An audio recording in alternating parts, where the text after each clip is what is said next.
UP board math chapter number 1.2। आज हम कल हल करेंगे चैप्टर नंबर 1.2। इससे पहले मैं ऑलरेडी चैप्टर नंबर 1.1 सॉल्व करा चुका हूँ मैं। आइए चैप्टर नंबर 1.2 को सॉल्व करते हैं। चैप्टर नंबर 1 पहला क्वेश्चन हमारा निम्नलिखित संख्याओं को अभाज्य गुणनखंडों के गुणनफल के रूप में व्यक्त कीजिए। ठीक है, अभाज्य गुणनखंडों के गुणनफल के रूप में हमको क्या करना है, व्यक्त करना है। तो सबसे पहले देख लेते हैं कि अभाज्य संख्या क्या होता है और भाज्य संख्या क्या होता है। ठीक है, जैसे हम लिख दिए 4, 4, 6, 8, 9। जब इनका हम गुणनखंड करते हैं तो 2 गुणे, जब 4 का मैं गुणनखंड करता हूँ तो 2 गुणे 2 गुणे 1। 4 का 2 से अधिक गुणनखंड आ रहा है। ठीक है, जब मैं 6 का कर रहा हूँ तो 2 गुणे 3 गुणे 1। हम देखते हैं इसके भी 2 से अधिक गुणनखंड आ रहा है। जब 8 का गुणनखंड किया जा रहा है तो 2 2 जा 4 2 जा 8 इंटू 1। इसके भी 4 गुणनखंड आ रहा है, मतलब 2 से अधिक आ रहे हैं। ठीक है, तो जिसके 2 से अधिक गुणनखंड आते हैं उनको हम कहते हैं भाज्य संख्याएं। ठीक है, और जिनके केवल 2 ही गुणनखंड होते हैं, जैसे 3, 2, 5, 7, 9। 3 का जब हम गुणनखंड करते हैं तो 3 में केवल या तो 3 का ही भाग जाएगा या केवल 1 का जाएगा। 2 का करते हैं तो 2 एकम 2। इसी तरह जब 5 का करते हैं तो 5 एकम 5। जब 7 का करते हैं तो 7 एकम 7। हम देख रहे हैं इन सभी के केवल 2 ही गुणनखंड है। तो वे संख्याएं जिनके केवल 2 गुणनखंड होते हैं उन्हें अभाज्य संख्या कहते हैं, और वे संख्याएं जिनके 2 से अधिक गुणनखंड होते हैं उनको हम भाज्य संख्या कहते हैं। 3 भी हो सकता है, 4 भी हो सकता है या 5 भी हो सकते हैं। ठीक है, तो पहले क्वेश्चन में हमारा दिया हुआ है 140 को अभाज्य गुणनखंड के रूप में हमको क्या करना है, लिखना है। चलिए इसका अभाज्य गुणनखंड करते हैं। हमारा पहला क्वेश्चन है 140 का हमको अभाज्य गुणनखंड करना है। First question 140 140। कहीं साइड में जब हम इसका अभाज्य गुणनखंड करते हैं तो 140 ये हमारा डिवाइड होगा 2 से। वह संख्या जिसके लास्ट में 0 हो, 2 हो, 4 हो, 6 हो, 8 हो। ऐसे अंक मतलब इकाई का अंक क्या हो, 0 हो, 2 हो, 4 हो, 6 हो, 8 हो। ठीक है, अर्थात सम संख्या हो, वे संख्याएं 2 से डिवाइड होती हैं। ठीक है, ये हमारा बच जाएगा 170 दुना 140। ये डिवाइड होगा 2 से, 35 दुना 70। ठीक है, अब जिसके लास्ट में 5 हो या 0 हो वो संख्या किससे डिवाइड होता है, 5। वो संख्या हमारा 5 से क्या होता है, डिवाइड होता है। तो ये डिवाइड होगा हमारा 5 से। 5 7 35 और 7 से 7 एकम 7। तो 140 का हमने देखा कि गुणनखंड हमको क्या प्राप्त हो गया, हमें प्राप्त हो गया 2 गुणे 2 गुणे 5 गुणे 7। 2 का 2 बार गुणा है, हम इसको लिख सकते हैं 2 पे 2 घात गुणे 5 गुणे 7। ये हमारा क्या हो गया, अभाज्य गुणनखंड हो गया। ठीक है, अब इसका हमें अभाज्य गुणनखंड का, हम अभाज्य गुणनखंडों का फैक्टर ट्री बनाना हो, गुणनखंड वृक्ष बनाना हो, तो हमने जो गुणनखंड किया पहले क्या किया है, 140 में 2 का भाग किया है। तो 140 में हमने क्या किया है, 2 का भाग किया है, तो हमको क्या प्राप्त हुआ है, 2, तो 70 प्राप्त हुआ है। 70 में जब हमने 2 का भाग किया है, जब 70 में हमने 2 का भाग किया है तो क्या प्राप्त हुआ है, 35। और 35 में जब हमने 5 का भाग किया है तो हमें क्या प्राप्त हुआ है, 7 प्राप्त हुआ है। ये हमारा क्या हो गया, फैक्टर ट्री हो गया, गुणनखंड वृक्ष। ठीक है, इसी तरह हमारा क्वेश्चन नंबर 2 है, क्वेश्चन नंबर 2 है पहले का दूसरा 156 का हमको क्या करना है, अभाज्य गुणनखंड करना है। तो चलिए हम 156 का अभाज्य गुणनखंड करते हैं। हमारा सेकंड क्वेश्चन है 156 का हमको क्या करना है, अभाज्य गुणनखंड करना है। तो हम साइड में क्या करते हैं, इसका अभाज्य गुणनखंड कर लेते हैं। तो इसके लास्ट में 6 है, अभी बताएं जिसके लास्ट में 0 हो, 4 हो, 6 हो, 8 हो, 2 से डिवाइड होता है, ये हमारा 2 से डिवाइड हो जाएगा। 7 दूना 14, बच गया 1, 8 दूनी 16। फिर लास्ट में 8 है, 2 से डिवाइड होगा। 3 दूनी 6 और 9 दूनी 18, ये 3 से डिवाइड होगा। 3 एकम 3 और 3 त्रिका 9, ये हमारा डिवाइड होगा 13 से। 13 एकम 13। ठीक है, तो हमारा अभाज्य गुणनखंड खंड कितना आ गया? 2 गुणे 2 गुणे 3 गुणे 13। देखिए हमारा है 2 गुणे 2 गुणे 3 गुणे 13। इसको हम क्या लिख देंगे? 2 का 2 बार गुणा है तो 2 पे 2 घात गुणे 3 गुणे 13। ठीक है, इसका हमको फैक्टर ट्री बनाना हो, गुणनखंड वृक्ष बनाना हो, तो 156 है। इसको हमने सबसे पहले 2 से डिवाइड किया है। 2 से डिवाइड किया है तो हमारा बचा है कितना? 78। जब हमने 78 को 2 से डिवाइड किया है तो हमारा बचा है कितना? 39। जब 39 को हमने 3 से डिवाइड किया है तो बचा है कितना? 13। ये हमारा गुणनखंड वृक्ष हो गया। ठीक, इसी तरह पर अगला क्वेश्चन है हमारा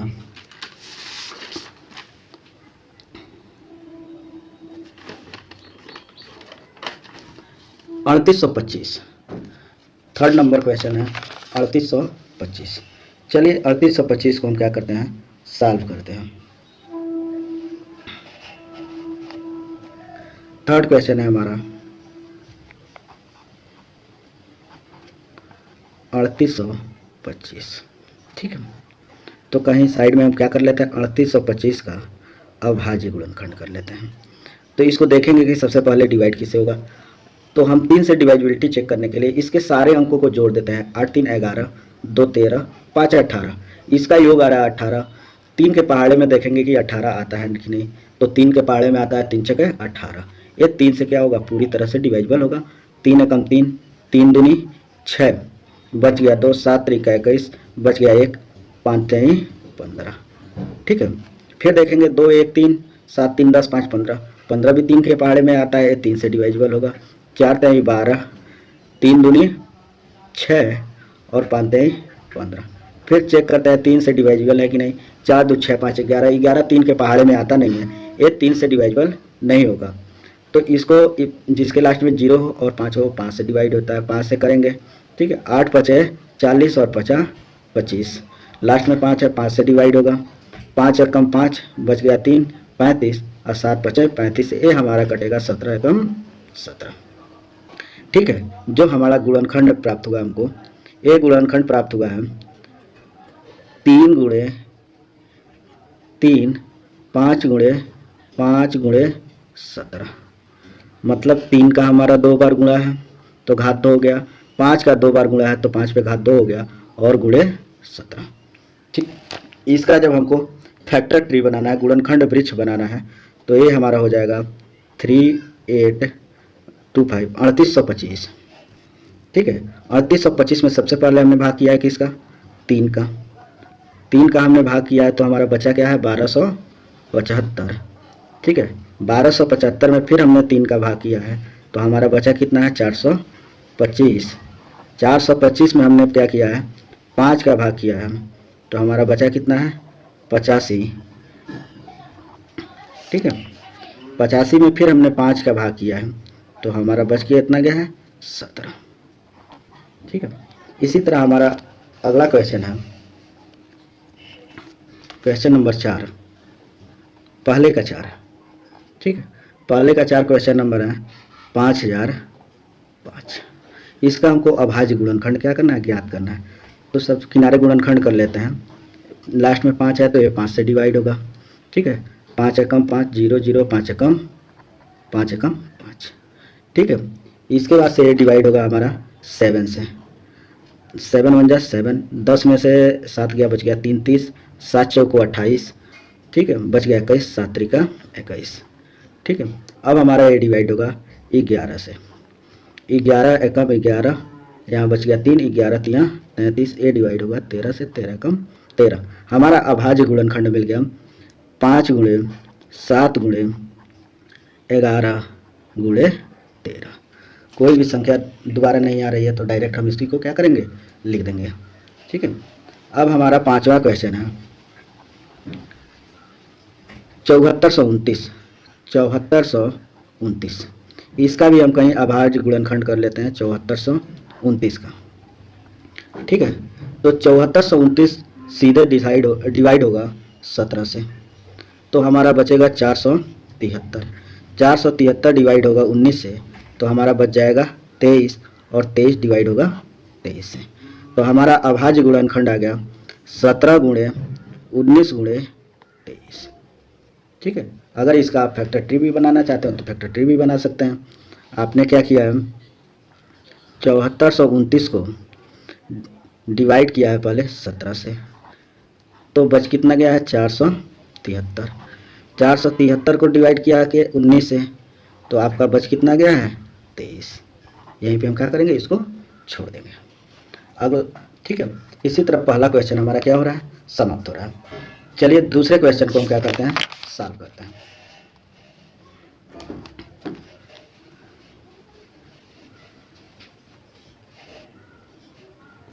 दूसरा क्वेश्चन हमारा क्या है, पढ़ते हैं सवाल। दूसरा क्वेश्चन कह रहा है कि पूर्णांकों के निम्नलिखित युग्मों के HCF और LCM ज्ञात कीजिए तथा इसकी जांच कीजिए कि दो संख्याओं का गुणनफल दो संख्याओं का गुणनफल बराबर होता है HCF और LCM के गुणनफल के। तो ये तो हम पहले से जानते हैं कि प्रथम संख्या गुणे दूसरी संख्या बराबर होता है HCF गुणे LCM। चलिए इसको सॉल्व करते हैं। फर्स्ट क्वेश्चन है 26 और 91। ठीक है, फर्स्ट क्वेश्चन हमारा है 26 और 91। दोनों का हम अभाज्य गुणनखंड करते हैं। 26 का तो ये कटेगा 2 से, 13 दूना 26, 13 से कटेगा 13 एक कम 13। इधर 91 का करते हैं तो ये कटेगा 7 से, 13 7 91, फिर कटेगा 13 से, 13 कम 13। हमने जब 26 का गुणनखंड किया है तो पाया क्या है गुणनखंड, 2 गुणे 13 गुणे 1, तथा जब हमने 91 का किया है तो हमने पाया है 7 गुणे 13 गुणे 1।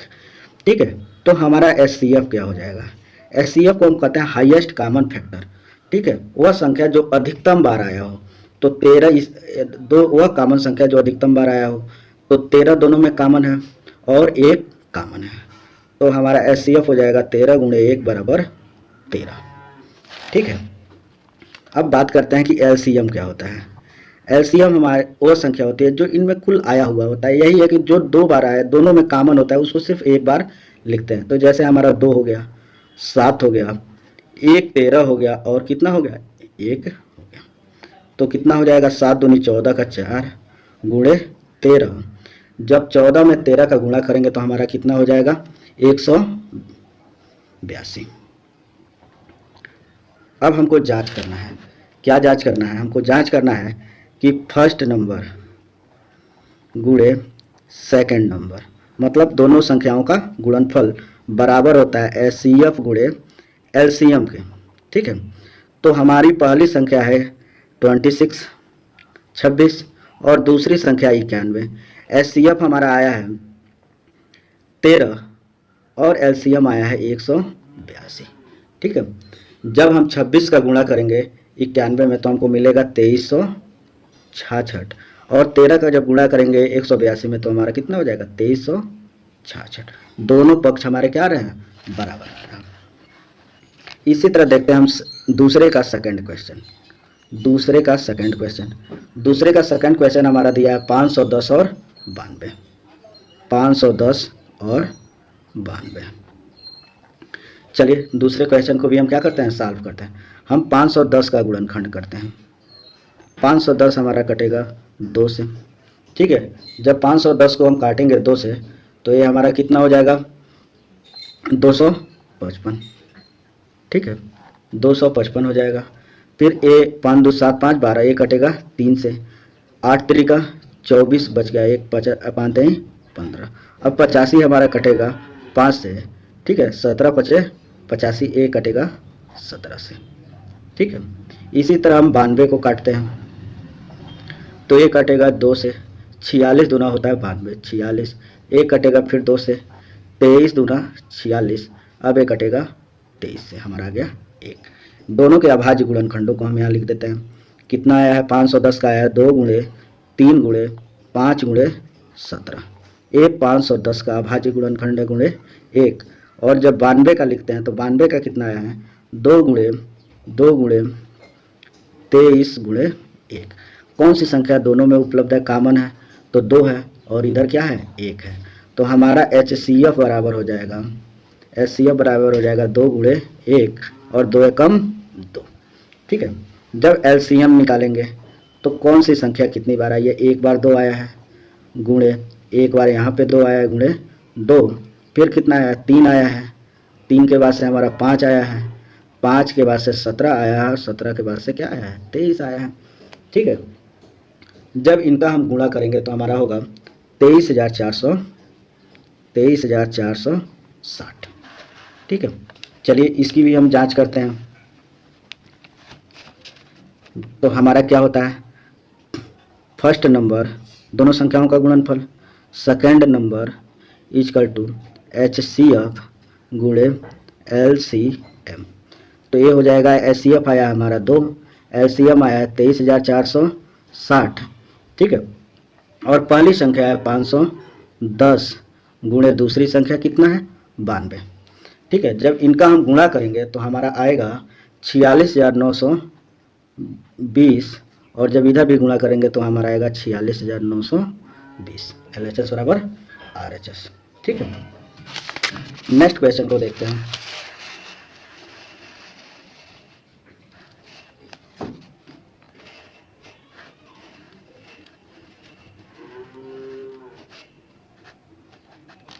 नेक्स्ट क्वेश्चन है हमारा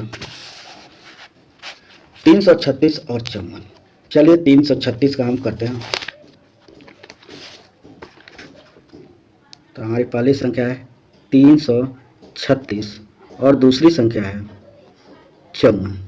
जब 336 का गुणनखंड करेंगे 336 तो 3 3 6 6 12, 3 से कटेगा, 3 एकम 3, 3 एकम 3 और 3 दूनी 6। ठीक है। अब इसको डिवाइड करके देखेंगे, 112 है तो किससे डिवाइड होगा, तो ये हमारा 2 से डिवाइड हो जाएगा, 5 दूनी 10 और बच गया 12, 6 दूना 12, ये डिवाइड होगा 2 से, 28 दूना 56, ये डिवाइड होगा 2 से, 14 दूना 28, ये फिर डिवाइड होगा 2 से, 7 दूनी 14, फिर डिवाइड होगा 7 से, 7 एकम 7। जब 54 को हम डिवाइड करते हैं, अभाज्य गुणनखंड करते हैं, तो ये 2 से डिवाइड होगा, 27 दूना 54, अब तो ये 3 से डिवाइड होगा, 3 3 का 9 3 27, फिर ये 3 से डिवाइड होगा, 3 3 का 9 और 3 एकम 3। ठीक है। इनके अभाज्य गुणनखंड को लिख लेते हैं। 336 का अभाज्य गुणनखंड आया है 3 गुणे 2 गुणे 2, 1 2 3 4 बार 2, तो 3 बार 2 और ये 4 बार 2 गुणे 7। अब जब 54 का अभाज्य गुणनखंड करते हैं तो 2 गुणे 3 गुणे 3 गुणे 3 बार 3 है। ठीक है, गुणे 1 और यहाँ पे भी गुणे 1 कर देते हैं। ठीक है। HCF बराबर देखते हैं कि क्या क्या कॉमन है। तो 2 एक बार दोनों में कॉमन है। ठीक है। 1 बार 3 कॉमन है और क्या है, 1 कॉमन है, तो 3 गुणे 2 गुणे 1, तो ये जाएगा 3 दूनी 6 एकम 6। LCM बराबर जब हम देखेंगे तो कितना हो जाएगा, 1 बार 3 है, 1 बार 2 है। ठीक है। उसके बाद से 1 2 3 बार 2 है, 1 2 3 बार 2 है। ठीक है। 2 बार 3 है, 1 2 3 बार 2 है, उसके बाद 2 बार 3 है। ठीक है। इसका गुणा करते हैं, 3 दूनी 6, 6 दूनी 12, 12 दूनी 24, 24 दूना 36, 36 में जब 36 में हम 3 का गुणा करेंगे तो कितना हो जाएगा, 36 18 का 8, 3 3 का 9 1 10, 108, फिर 108 में 3 का गुणा करेंगे, 8 3 का 24 के 4 2 और 3 एकम 3, 324। ठीक है। ये हो जाएगा हमारा 324। चलिए नेक्स्ट थर्ड क्वेश्चन देखते हैं। थर्ड क्वेश्चन हमारा है, कह रहा है थर्ड क्वेश्चन में, अभाज्य गुणनखंड विधि द्वारा निम्नलिखित पूर्णांकों के HCF और LCM को ज्ञात कीजिए। कौन सी विधि द्वारा, अभाज्य गुणनखंड के द्वारा। 12 15 और 21। दूसरा सवाल है 17 23 और 29। तीसरा क्वेश्चन है 8 9 और 25। चलिए फर्स्ट क्वेश्चन को करते हैं। फर्स्ट क्वेश्चन है 12 15 और 21। तीसरे का पहला क्वेश्चन है 12 15 और 21। ठीक है, तीनों का अभाज्य गुणनखंड करते हैं। सबसे पहले 12 का, तो ये कटेगा 2, 6 दूनी 12, 2 से कटेगा 3 दूनी 6, अब ये कटेगा 3 एकम 3, हमने 12 का कर दिया। 15 का करते हैं, तो ये कटेगा 3 से, 3 पचे 15, 5 एकम 5। जब 21 का अभाज्य गुणनखंड करते हैं तो 3 से कटेगा, 3 7 21, 7 एकम 7। तीनों का गुणनखंड लिखते हैं। 12 का हमारा कितना आया है, 2 गुणे 3। 15 का कितना आया है, 3 गुणे 5, यहाँ पे 1 को भी लिख देते हैं। और 21 का कितना आया है, 3 गुणे 7 गुणे 1। ठीक है, अब देखते हैं कि दोनों में कॉमन क्या है। जो कॉमन होगा वही हमारा क्या हो जाएगा, HCF हो जाएगा। तो यहाँ से HCF बराबर हमारा क्या होगा, 2 तीनों में है तो 3, और 1 तीनों में है तो 3 एकम 3। LCM बराबर क्या हो जाएगा, अब ये 3 तो 1 3 हो गया, बच गया कितना, 2 गुणे 2, इसमें बच गया 5 गुणे 7 गुणे 3 गुणे 1, तो ये कितना हो जाएगा, 2 दूनी 4, 4 पचे 20, 20 3 60, 60 छके 42, ये हमारा हो जाएगा 420। ठीक है, नेक्स्ट क्वेश्चन दिया है 17, 23 और 29। दूसरा क्वेश्चन दिया है 17, 23 और 29। हमें पता है 17, 23 और 29 तीनों अभाज्य संख्याएं हैं। इनमें तो केवल 3 का भाग जा सकता है, सॉरी, या तो केवल स्वयं का भाग जा सकता है या 1 का, या दूसरे शब्द में कहें इनके 2 ही गुणनखंड होते हैं, या तो ये स्वयं गुण होगा या 1 होगा। तो 17 का गुणनखंड करेंगे तो 17 एकम 17, जब 23 का गुणनखंड करेंगे तो 23 एकम 23, और 29 का गुणनखंड करेंगे तो 29 गुणे 1। तो अभाज्य संख्याओं का समूह, अभाज्य संख्याओं के समूह को अभाज्य संख्या कहते हैं, और अभाज्य संख्याओं का HCF हमेशा क्या होता है, 1 होता है। HCF बराबर क्या हो जाएगा, 1, क्योंकि हम देख रहे हैं तीनों में कॉमन केवल 1 है। और LCM बराबर क्या हो जाएगा, 17 गुणे 23 गुणे 29। ठीक है, जब इनका गुणा करेंगे 17 गुणे 23 गुणे 29 तो हमको प्राप्त होगा 11,339। ठीक है, चलिए इसके थर्ड क्वेश्चन को देखते हैं। थर्ड क्वेश्चन क्या है हमारा,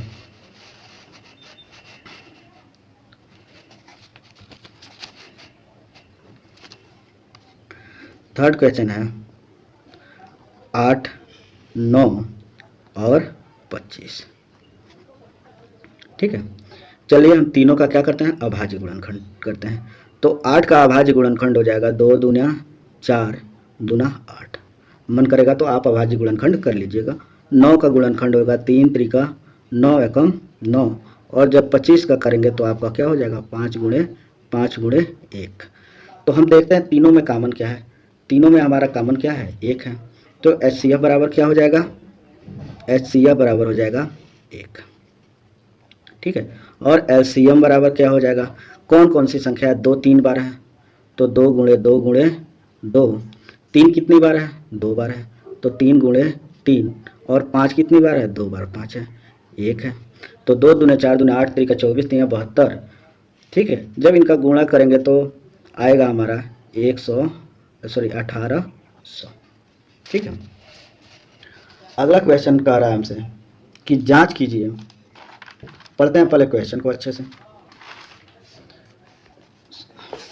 चौथा क्वेश्चन दिया है कि HCF बराबर 306, सॉरी, पहली संख्या 306, दूसरी संख्या 657, और इनका जो HCF है वो 9 है। LCM हमको क्या करना है, ज्ञात करना है। ठीक है, तो अभी हमने देखा है कि फर्स्ट नंबर इसमें क्या है, फर्स्ट नंबर बराबर कितना दिया है, 306, और सेकंड नंबर बराबर दिया है 657, और HCF बराबर दिया है 9, और LCM हमको क्या करना है, ज्ञात करना है। तो अभी हमने जांच किया था, हमको पता है कि first number multiplied by second number equal to क्या होता है, HCF इंटू LCM। ठीक है, फर्स्ट नंबर कितना है हमारा, 306 है, सेकंड नंबर कितना है हमारा, 657 है, HCF कितना है, 9 है, और LCM हमको क्या करना है, ज्ञात करना है। तो 9 का इधर गुणा है, इधर आएगा तो भाग हो जाएगा।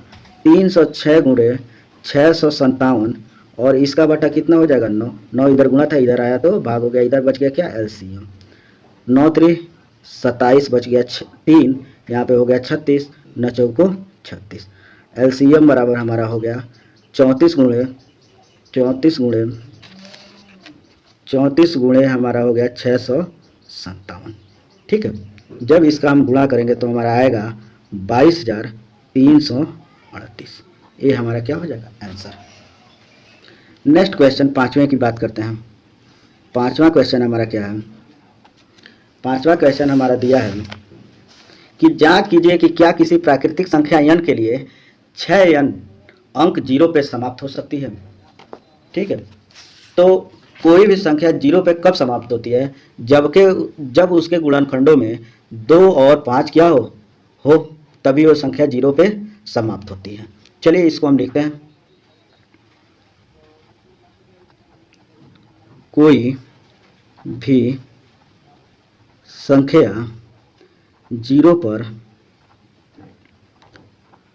तब समाप्त होती है जब उसके गुणनखंड में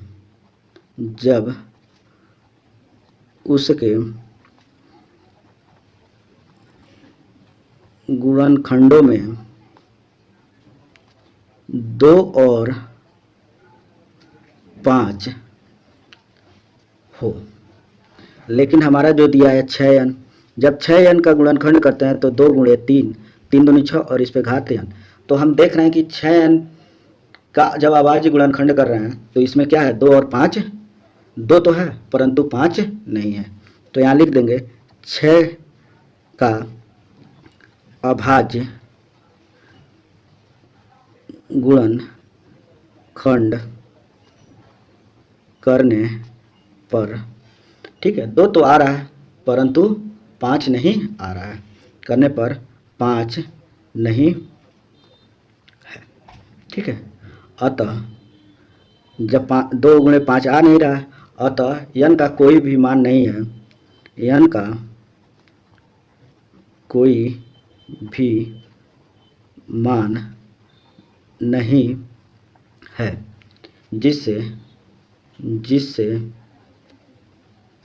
6n क्या हो 0 पे समाप्त हो, जिससे 6n 0 पर समाप्त हो।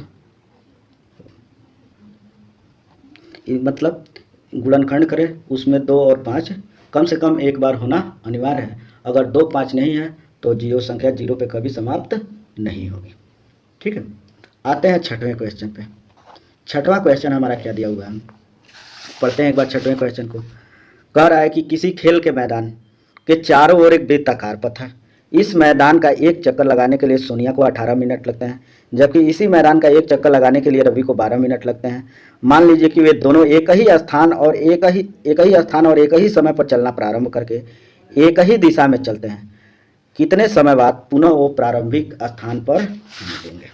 ठीक है, कहानी क्या दिया हुआ है कि एक वृत्ताकार पथ पर 2 लोग क्या कर रहे हैं, चल रहे हैं। ठीक है, एक सोनिया को कितना समय लगता है, सोनिया को 18 मिनट का समय लगता है, और रवि को कितना समय लगता है, 12 मिनट का समय लगता है। ठीक है, ये दोनों वृत्ताकार मार्ग पर चक्कर लगा रहे हैं और दोनों एक ही समय पर चलना क्या करते हैं, प्रारंभ करते हैं। तो पुनः प्रारंभिक स्थिति पे कितने देर बाद मिलेंगे, तो हम क्या करेंगे, दोनों का एलसीएम निकालेंगे। 18 का एलसीएम हमारा हो जाएगा, अभाज्य गुणनखंड करते हैं, 2 9 18, 3 3 9, 3 एकम 3। ठीक है, जब 12 का करते हैं तो 2 दूनी 2 से काटेंगे तो 6, 2 से काटेंगे तो 3 और 3 एकम 3। ठीक है, अभाज्य गुणनखंड हमारा आया है 18 का अभाज्य गुणनखंड कितना आया, 2 गुणे 3 गुणे 3 गुणे 1। 12 का कितना आया है, 2 गुणे 2 गुणे 3। तो हमारा एलसीएम बराबर क्या हो जाएगा, तो 2 एक बार आया है तो एक बार 2 लिख देंगे, उसके बाद क्या है 2 है गुणे 3 है। ठीक है, कितनी बार 3 है, 3 भी दोनों में आया है तो एक बार 3 और 3, ये हो जाएगा 2 दूनी 4 3 12 3 36। तो हम लिख देंगे दोनों दोनों प्रारंभिक बिंदु पर पुनः 36 मिनट के बाद मिलेंगे। इसी के साथ प्रश्नावली हमारा 1.2 क्या होता है, समाप्त होता है। जल्द ही आपको प्रश्नावली 1.3 की पूरा सॉल्व वीडियो उपलब्ध कराया